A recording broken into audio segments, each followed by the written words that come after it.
ناظرین، آگے بڑھنے سے پہلے اس ویڈیو کو لائک کیجئے اور چینل کو سبسکرائب کیجئے۔ شکریہ۔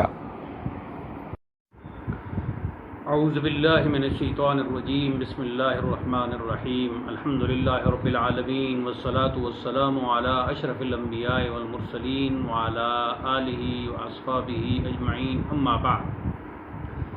سامعین و ناظرین، صحیح البخاری کی کتاب الفتن کا ہم مطالعہ کر رہے ہیں۔ احادیث کا ترجمہ اور مختصر توضیح پیش کی جا رہی ہے۔ جیسا کہ میں نے پہلے بھی عرض کیا تھا کہ اس امام بخاری نے اپنی جو ان کا طریقہ کار ہے اس کے مطابق کتاب الفتن میں بھی بہت ساری روایات جو ہیں وہ مقرر ہیں۔ تو آج سے میں نے یہ خیال کیا ہے کہ چونکہ ہم نے خلاصہ بیان کرنا ہے تو مقرر روایات کو ہم ترک کریں گے۔ آج خود اگر کسی نے مطالعہ کرنا ہو تو وہ اردو ترجمہ پڑھ سکتا ہے، اور ہر باب کی جو روایات یہاں مخصوص روایات ہیں، مقرر نہیں ہیں، وہ انشاءاللہ ہم پڑھیں گے۔ تو باب اس پر پہلے کچھ احادیث بیان ہو چکی ہیں۔ باب قول نبی صلی اللہ تعالیٰ علیہ وسلم من حمل علینا السلاح فلیس منا، کہ جس نے ہم پر ہتھیار اٹھایا تو وہ ہم میں سے نہیں۔ اس پر حضرت عبداللہ بن عمر رضی اللہ تعالیٰ عنہ سے روایت ہے کہ رسول اللہ صلی اللہ تعالیٰ علیہ وسلم نے فرمایا، جو ہم پر ہتھیار اٹھائے وہ ہم میں سے نہیں۔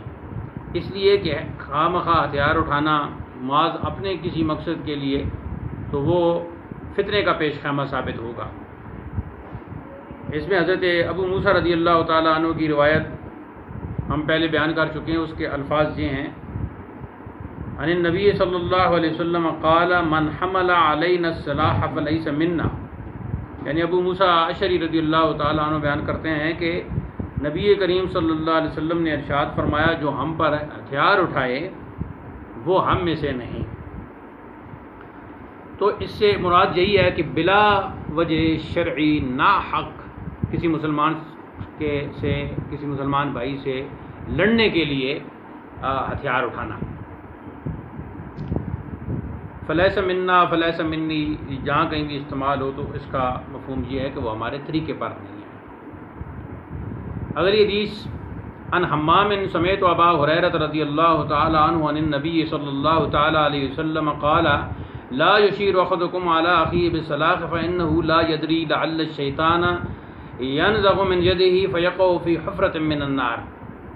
اس طرح کی ایک روایت پہلے ہم پڑھ چکے ہیں۔ حضرت ابو ہریرہ رضی اللہ تعالی عنہ سے سنا کہ نبی کریم صلی اللہ علیہ وسلم نے ارشاد فرمایا کہ تم میں سے کوئی اپنے بھائی پر ہتھیار سے اشارہ نہ کرے، یعنی ایسے تیر اٹھا کے، نیزہ اٹھا کے، یا تلوار اٹھا کے، یا خنجر اٹھا کے، اس لیے کہ وہ نہیں جانتا کہ شاید شیطان اس کے ہاتھ میں وہ اسے کوچہ مار دے اور وہ جہنم کے گڑھے میں گر جائے۔ یعنی کسی مسلمان کی طرف ہتھیار سے اشارہ کرنا اس لیے نادرست ٹھہرا کہ وہ ہتھیار مسلمان کو اگر لگ گیا تو وہ زخمی ہو جائے گا، زخمی ہونے سے زخم بڑا بھی گہرا بھی ہو سکتا ہے، وہ مر بھی سکتا ہے، تو اشارہ کرنے والا مجرم ہوگا۔ اور ایسے بہت سارے قصے پہلے بھی ہو چکے ہیں اور اب بھی ہوتے رہتے ہیں، بلکہ بچوں کے ہاتھ میں پستول آ جاتا ہے تو وہ کھیلتے کھیلتے بھی بھائی آپس میں کھیل رہے ہوتے ہیں اور کھیلتے کھیلتے اس کا ہاتھ بٹن بھی لگ جاتا ہے تو گولی خارج ہوتی ہے اور اس سے قتل ہو جاتا ہے۔ ایسے کئی واقعات جو آئے دن ہم اخباروں میں بھی پڑھتے رہتے ہیں۔ تو یہ بھی ایک فتنہ ہے، ہتھیاروں کو کھلونا بنا لینا یا ان کے ساتھ اشارہ کرنا۔ ترمذی میں حضرت ابو ہریرہ رضی اللہ تعالیٰ عنہ سے روایت ہے کہ حضور اقدس صلی اللہ علیہ وسلم نے فرمایا،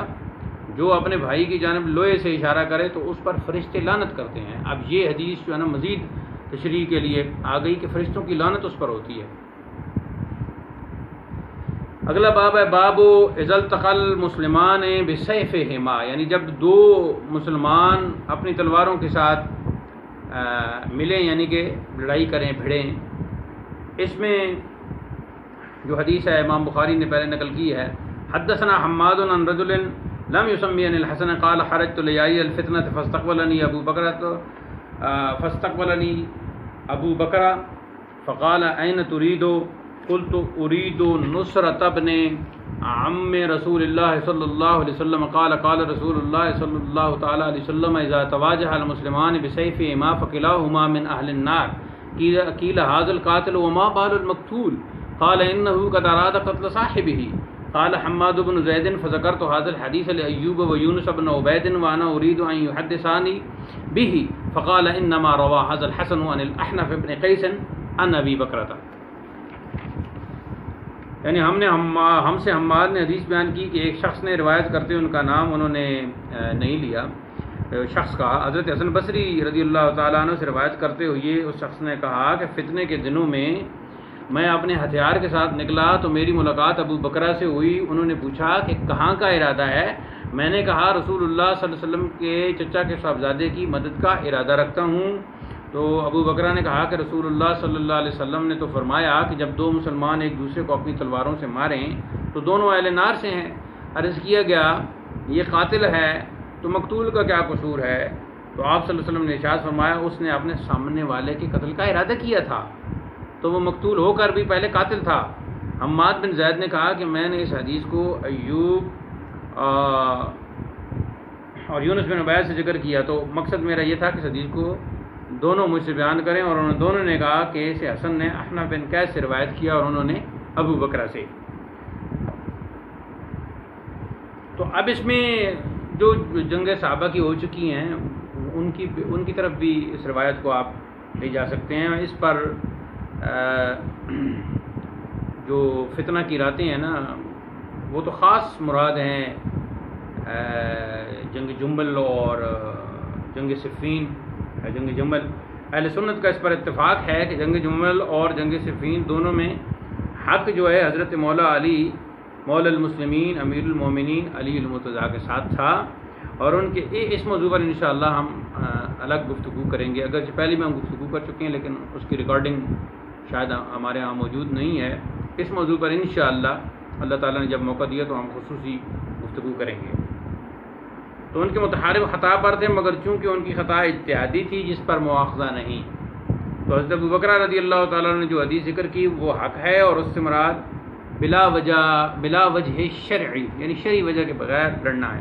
البتہ اس موقع پر حضرت ابو بکرہ رضی اللہ تعالیٰ عنہ کا اس حدیث کو ذکر کرنا بے مال تھا اور یہ یقیناً ان کی خطا تھی. تو اس باب کا خلاصہ یہ ہوا کہ بلا وجہ ہتھیار اٹھانا یہ بھی ایک فتنہ ہے. اب آگے ایک جو باب قائم کیا گیا ہے اس میں یہ بتایا گیا ہے کہ باب التعرب فی الفتنہ یعنی فتنہ کے زمانے میں دیہات میں رہنا یعنی اس فتنہ سے بچنے کے لیے. اس میں جو حدیث لائے ہیں امام بخاری حضرت سلمہ بن اقوا سے رضی اللہ تعالی عنہ سے روایت ہے کہ میرے پاس حجاج آیا اور کہا کہ اے ابن اقوا اپنی ایڑیوں پر پلٹ گئے گاؤں میں بس گئے تو کیوں؟ تو انہوں نے فرمایا نہیں لیکن رسول اللہ صلی اللہ علیہ وسلم نے مجھے دیہات میں رہنے کی اجازت دی ہے. اور یزید بن ابی عبید سے روایت ہے کہ انہوں نے کہا کہ حضرت عثمان بن عفان رضی اللہ تعالی عنہ شہید کر دیے گئے تو سلمہ بن اقوا رضی اللہ تعالی عنہ ربضہ چلے گئے اور وہاں ایک عورت سے شادی کر لی جس سے اولاد ہوئی اور وہ وہیں رہے اور وفات سے چند دن پہلے مدینہ تشریف لائے. تو فتنہ کے دنوں میں فتنہ سے بچنے کے لیے دیہات میں جانا دور چلے جانا فتنہ کی جگہ سے دور چلے جانا ہے یہ بھی ایک فتنہ سے بچنے کا طریقہ ہے. تو حجاج کا جو کہنا ہے وہ تو بطور طنز تھا اور چونکہ مدینہ دارالہجرت تھا اور وہاں کی سکونت چھوڑ کر ربضہ جانا تو اس پر طنز بنتا تھا اس کے خیال کے مطابق تو اس لیے اس نے طنز کیا. تو اس کا اگر اس فتنہ کی سرکوبی کے لیے آپ ذمہ دار ہیں تو پھر تو آپ نے اس فتنہ کی سرکوبی کرنا ہوگی وگرنہ اس فتنہ سے بچنے کے لیے اس جگہ کو چھوڑ دینا یہ بھی ایک ہیلا ہے ایک ہیلا شرعی ہے. اگلا باب امام بخاری نے باندھا باب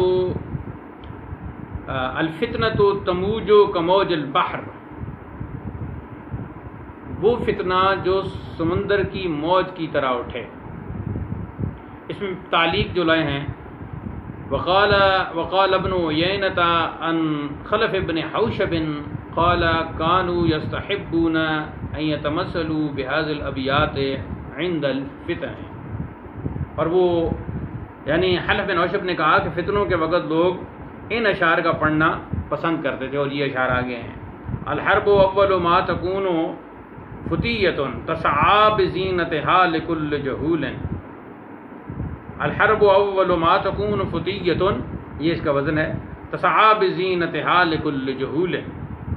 کہ لڑائی شروع میں فتیۃ یعنی کہ جوان عورت ہوتی ہے، تسعى بزینتها اپنی زینت کے ساتھ دوڑتی ہے، لکل جہول ہر نادان کے پاس، یعنی ہر نادان کے پاس پھر اپنی زینت کے ساتھ دوڑتی ہے، یعنی جو لڑائی ہوتی ہے اس کا سبب جہالت ہوتی ہے۔ اگلا شعر: حتی اذا اشتعلت وشب درامها ولت عجوزا غیر ذات حلیلی، اور یہاں تک کہ جب مشتعل ہو کر وہ بھڑک اٹھتی ہے تو عجوزن ولت عجوزن اس بڑھیا کی طرح کہ غیر ذات حلیلی، ولت کا مطلب ہے ولہ یعنی پیٹ پھیرنا، تو ولت عجوزن پیٹ پھیر کر بھاگتی ہے اس بڑھیا کی طرح، غیر ذات حلیلی کہ جس کا کوئی، حلیل سے مراد شوہر، جس کا کوئی شوہر نہیں۔ شمتاؤ ینکر لونہا وتغیرت مکروہتا للشم والتکبیل، کہ جس کے بال بالکل کھچڑی ہو گئے ہوں اور رنگ بالکل ہی،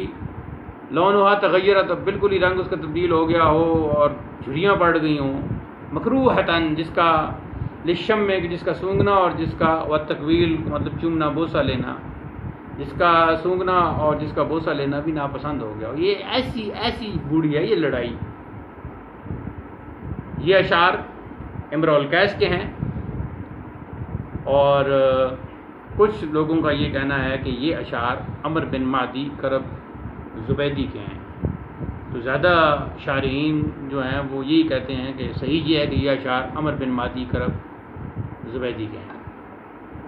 مبرد نے کامل میں بھی لکھا ہے، الکامل للمبرد۔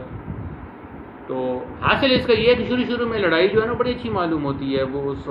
ایک خوبصورت جوان عورت کی زینت کی طرح نظر آتی ہے، لیکن انجام کار اس کا کیا ہے؟ افسوس ہے، حسرت ہے، ہاتھ پہ ہاتھ دھر کے افسوس کرنا ہے، کیونکہ دراصل وہ فتنہ ہے۔ اسی باب کی اگلی حدیث، بلکہ اگلا باب ہے، لیکن جب امام بخاری کا طریقہ کار یہ ہے کہ جب کسی باب کا وہ عنوان نہیں دیتے تو پھر اس کا مطلب یہ ہے کہ وہ پچھلے باب کے عنوان کے ضمن میں آ رہا ہے۔ کہتے ہیں کہ ابو وائل کہتے ہیں کہ ابو موسیٰ اور ابو مسعود عمار کے پاس وہ آئے رضی اللہ عنہم، جس وقت حضرت علی رضی اللہ تعالیٰ عنہ نے ان کو کوفہ والوں کے پاس بھیجا تھا کہ انہیں لڑائی کے لیے آمادہ کریں، تو ان دونوں نے کہا کہ اے عمار، جب سے تم مسلمان ہوئے اس معاملے میں جلدی کرنے سے زیادہ ناپسندیدہ تمہارا کوئی کام ہم نے نہیں دیکھا۔ اس پر عمار نے کہا کہ جب سے تم دونوں مسلمان ہوئی ہو تم لوگوں کا کوئی کام میرے نزدیک سے زیادہ ناپسندیدہ نہیں ہے کہ تم لوگوں نے اس معاملے میں دیر کی۔ تو حضرت ابو مسعود نے ان دونوں کو ایک ایک جوڑا پہنایا اور پھر سب مسجد گئے۔ تو اس کی تشریح میں علامہ شریف الحق امجدی لکھتے ہیں کہ حضرت مولا المسلمین امیر المومنین علی رضی اللہ تعالیٰ عنہ کو اطلاع ملی کہ حضرت طلحہ اور حضرت زبیر رضی اللہ تعالیٰ عنہما نے ام المومنین حضرت عائشہ رضی اللہ تعالیٰ عنہا کو ساتھ لے کر بصرہ میں 30,000 کا لشکر جمع کر لیا ہے کہ حضرت عثمان رضی اللہ تعالیٰ عنہ کا قصاص لیا جائے۔ تو حضرت علی رضی اللہ تعالیٰ عنہ نے حضرت عمار اور بڑے شہزادے حضرت حسن رضی اللہ تعالیٰ عنہ کو کوفے بھیجا، یعنی حضرت امام حسن کو۔ اس وقت حضرت علی رضی اللہ تعالیٰ عنہ مدینہ طیبہ میں تھے، اور یہ اس وقت کا قصہ ہے۔ تو اس کے بعد یہی مضمون ابو وائل سے بھی مروی ہے، اس میں یہ ہے کہ ابو مسعود نے حضرت عمار سے کہا کہ تمہیں چھوڑ کر اگر میں چاہوں تو کہوں، اور یعنی یہ، اور اس کے قصہ کے اخیر میں ہے کہ حضرت ابو مسعود مالدار تھے، تو انہوں نے اپنے غلام سے 2 علم منگا کر، یعنی کہ 2 جوڑے کپڑے منگا کر، ایک ابو موسیٰ کو اور ایک حضرت عمار کو دیا۔ چونکہ اس میں اس حضرت عثمان غنی کی شہادت اور پھر بعد میں قصاص لینے والی بات تو اس کا ذکر تھا، تو اس لیے اس کو یہاں نقل کیا گیا۔ اگلا باب ہے اذا انزل اللہ قوما عذابا، کہ جب اللہ تعالیٰ کسی قوم پر عذاب نازل فرمائے تو اس کی کیا وجوہات ہوتی ہیں، یہ بھی کیونکہ وہ فطرہ میں پڑے ہوتے ہیں۔ تو پھر حضرت عبداللہ بن عمر سے کہ رسول اللہ صلی اللہ علیہ وسلم نے فرمایا جب اللہ تعالیٰ کسی قوم پر عذاب نازل فرماتا ہے تو عذاب ہر اس شخص پر پہنچتا ہے جو ان میں ہوتے ہیں، پھر وہ اپنے اعمال پر اٹھائے جائیں گے۔ الفاظ یہ ہیں کہ قال رسول اللہ صلی اللہ علیہ وسلم اذا انزل اللہ بقوم عذابا اصاب العذاب من کان فیہم ثم بعثوا علی اعمالہم، اپنے اعمال پر جو ہے وہ اٹھائے جائیں گے۔ یعنی جب عذاب کسی قوم پر نازل ہوتا ہے تو عذاب کی لپیٹ میں پھر یہ نہیں کہ اس قوم کے یا ان شرار جن کی جو فتنے کا سبب بنے تھے ان پر صرف عذاب نہیں آتا، پھر اس کی لپیٹ میں نیک بھی آ جاتے ہیں اور بد سارے آ جاتے ہیں۔ جیسے سیلاب آتا ہے تو اس میں پھر خشک جگہیں اور خالی جگہ بھی آتی ہیں اور ساتھ درخت بھی آتے ہیں، اور اس کے رستے میں آنے والے پھر گھر بھی اس کی لپیٹ میں آ جاتے ہیں۔ یہ کوئی نہیں کہتا بھائی گھر نے سیلاب کا کیا نقصان کیا، یا درخت یہ نہیں کہتا کہ بھائی میں نے اس کا کیا نقصان کیا، میں تو اپنی جگہ پہ کھڑا ہوں۔ تو ایسے نہیں ہوتا، نیک و بد سارے پھر اس میں آ جاتے ہیں۔ البتہ قیامت کے دن ان کے اعمال کا ثواب ضرور ملے گا، اور اس میں اعمال کو دیکھا جائے گا۔ یہ دیکھا جائے گا کہ جو نیک لوگ تھے اور جو عذاب کا سبب نہیں تھے، ان کی وجہ سے عذاب نہیں آیا تھا، تو یقیناً وہ اپنے اچھے اعمال کا انہیں بدلہ دیا جائے گا۔ باب قول النبی صلی اللہ تعالی علیہ وسلم للحسن ابن علی النبدی ھذا سید ولعل اللہ ان یصلح به بین فئتین من المسلمین، یعنی یہ آپ صلی اللہ علیہ وسلم کی حدیث پورے ہی اس کو امام بخاری نے اس کا باب کا عنوان رکھ دیا ہے کہ نبی کریم صلی اللہ علیہ وسلم کا ارشاد کہ حضرت حسن بن علی رضی اللہ تعالیٰ عنہ کے بارے میں آپ نے یہ فرمایا کہ بے شک میرا یہ بیٹا سردار ہے، سیدن سردار ہے، اور امید ہے کہ اللہ تعالیٰ اس کے ذریعہ مسلمانوں کے دو گروہ کے درمیان صلح کرا دے گا۔ اس میں جو آپ صلی اللہ علیہ وسلم نے فرمایا وَلَعَلَّ اللَّهَ، لعل جو ہے وہ شک کے لیے یا امید کے لیے آتا ہے، لیکن جب کلام خدا اور کلام مصطفیٰ میں آئے تو اس وقت یہ شک کے لیے نہیں آتا لفظ لعل، بلکہ یہ یقین کے لیے آتا ہے۔ تو اس میں پہلی حدیث جو اس باب میں امام بخاری نے نقل کی وہ ہے اخبرنی محمد بن علی ان حرملۃ مولا اسامۃ اخبرہ قال امر وقد رأيت حرملۃ قال ارسلني اسامۃ الى علی رضی اللہ عنہ وقال انه سيسألك الآن فيقول ما خلف صاحبك فقل له يقول لك لو كنت في شدق الأسد لأحببت أن أكون معك فيه ولكن هذا أمر لم أره فلم يعطني شيئا فذهبت إلى حسن وحسين وابن جعفر فأوقروا لي راحلتي۔